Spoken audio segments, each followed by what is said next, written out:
And today we're going to get more in depth on the torque converter pressure charge regulator that I run. Now, a lot of people are wondering, well, why exactly do you run one? Well, there could be a varying different reasons, but for me in this particular application, this is a dragster, is like right now I'm in Texas. It's 108 degrees outside.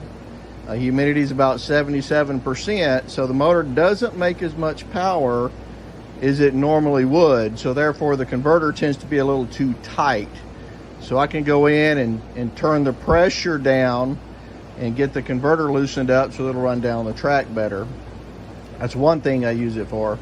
Another thing that I tend to use this for is if the track's really hot and slick, I'll tend to lower the pressure in the converter, which lets it stall more, slip more, and it's less susceptible to blowing the tires off at the shift and running down the track. So there's a multitude of reasons why you would use one of those. For example, if you want more mile an hour, for example, you just turn the pressure up. You got to be careful though, you'll knock the thrust bearing out of the motor if you get too high. Every motor is a little different. Big block about 95 psi, small block about 85 is about all you want to go. In a Chevrolet, of course Ford, Dodge, and so on are a little different than that.